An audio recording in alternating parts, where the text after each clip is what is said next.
Buenos días, Presidenta. Buenos días a todas y a todos. Nancy Flores, de la revista Contralínea.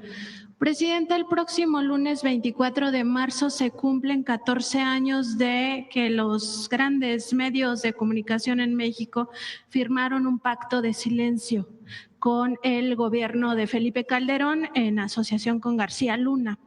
Este pacto de silencio lo traigo a colación porque en aquel momento estas corporaciones mediáticas indicaron que pues no iban a hacer apología del delito, apología del crimen organizado, y entonces firmaban este pacto.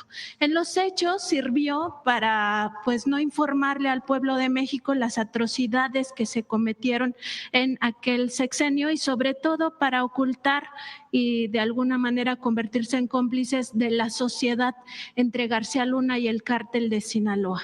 Ahora parece que han olvidado aquel supuesto compromiso de que no iban a hacer apología del crimen y llegan al extremo de comparar a los cárteles del narcotráfico con el terrorismo, ¿no? En consonancia con la narrativa del gobierno estadounidense.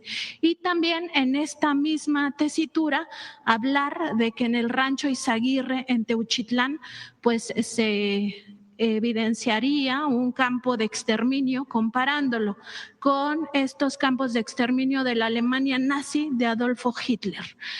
Donde todos lo sabemos porque está muy documentado, existían cámaras de gases y también grandes hornos de cremación.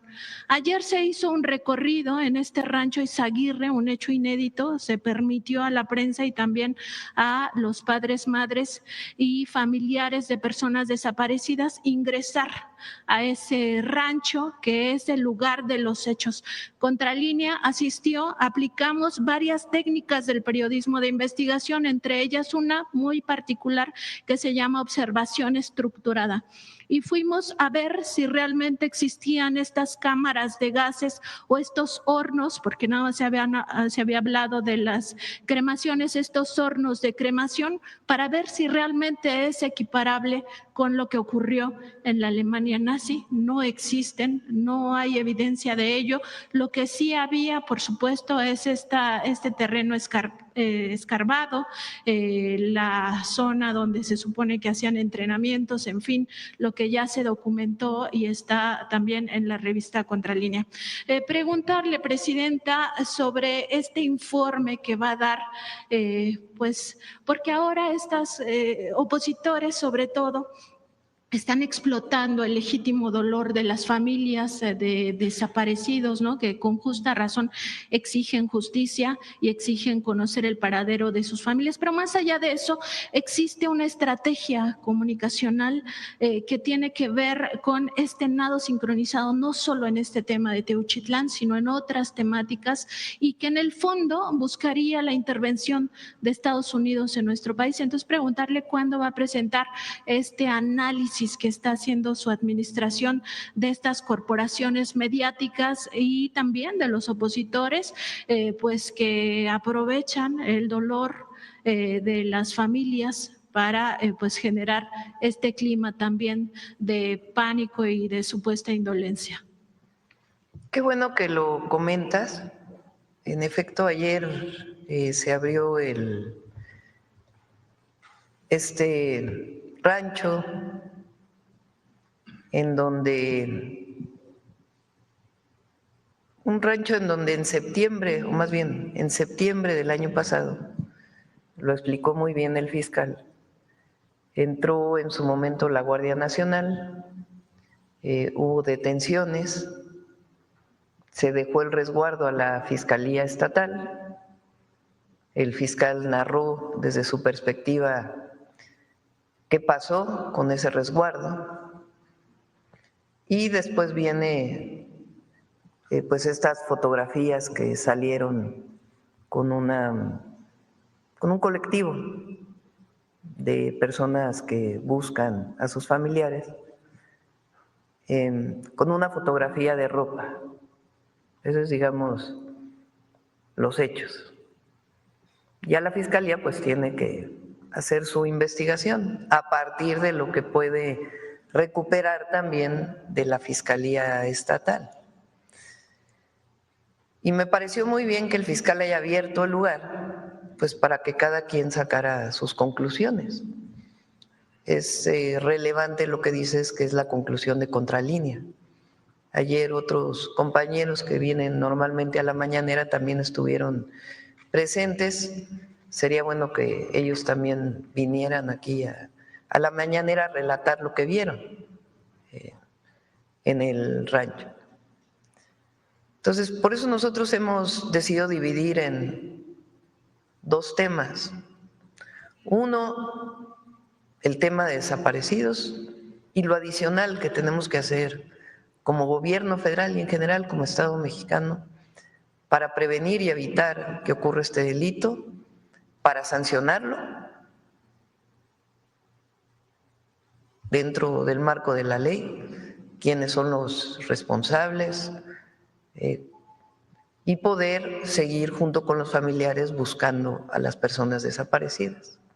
Ese es un tema. Y también hablar del número de desaparecidos, en qué fecha se dieron, de dónde vienen las fuentes, y seguir buscando y modificar las leyes para permitir que se prevenga, que se sancione y que se siga buscando a las víctimas de desaparición y apoyar a los familiares.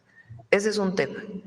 Y está vinculado ahora a la desaparición, porque eso es muy importante, principalmente a la delincuencia organizada. Porque hubo una época en México en donde la desaparición forzada la hacía el Estado. El gobierno desaparecía a personas que políticamente estaban en contra del gobierno. Eso es otra historia distinta a lo que ocurre ahora.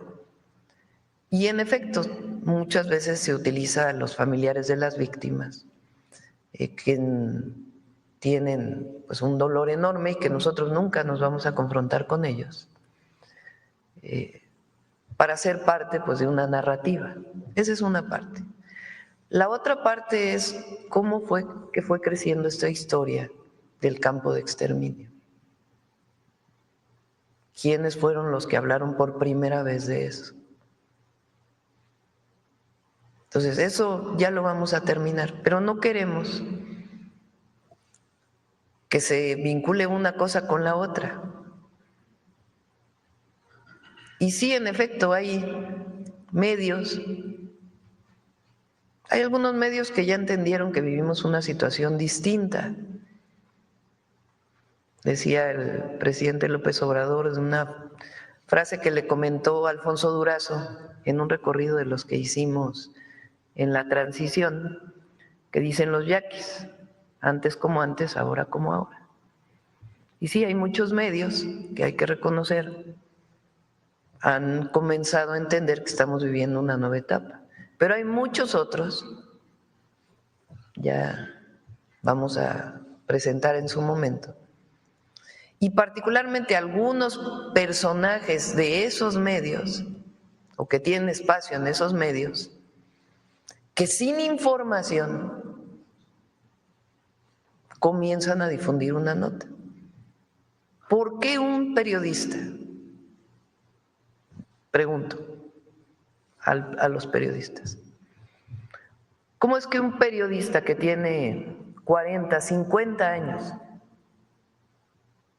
siendo periodista o difundiendo las noticias,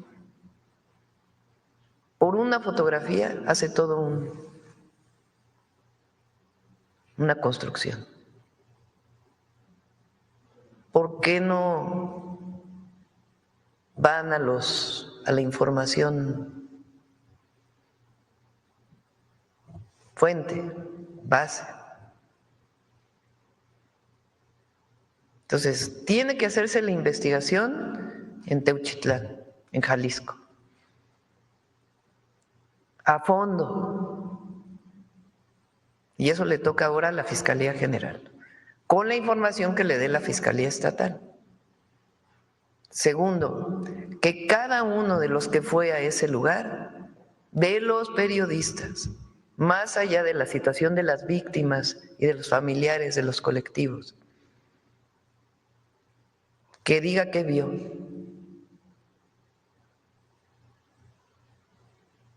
Con responsabilidad. Y después, ya esta historia que se ha ido construyendo, que ya la vamos a presentar la próxima semana. Pero queremos, primero, el fortalecimiento de las leyes y todo lo que tiene que ver con el problema de los desaparecidos, de la desaparición como delito, y cómo lo atiende el Estado mexicano, el gobierno de México, la Fiscalía, los jueces.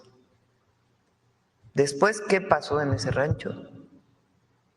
Que los periodistas narren lo que vieron como lo están haciendo ustedes. Y tercero, toda esta ola que en realidad están en contra del gobierno, no hay otra razón. Y que en efecto divulgan esta información, entre otras cosas, pues también para equipararse al tema del terrorismo. Ahora, nosotros estamos haciendo nuestro trabajo y eso es importante. Y nuestro trabajo tiene que ver con el trabajo del Gabinete de Seguridad para disminuir los delitos en el país. Tiene que ver con decir la verdad siempre y tiene que ver también con el derecho de réplica. Y con todo el trabajo que hacemos como gobierno, evidentemente, todos los 100 puntos de nuestro proyecto de nación, que es parte de la transformación que estamos viviendo. Pero sí es importante que cada uno asuma su responsabilidad y que en efecto actuaron de una manera en el pasado. Hay algunos que no han cambiado y no quieren cambiar y que su objetivo es estar en contra de nosotros, no importa lo que digan, no importa con base en qué información, y otros que comienzan a cambiar y que espero que otros se sumen a esto. Y si no, de todas maneras, ya es muy distinto hoy en México al México de aquellas épocas. Y entre otros, gracias a muchos medios alternativos que hoy tienen una manera de informar y posicionar de una manera distinta.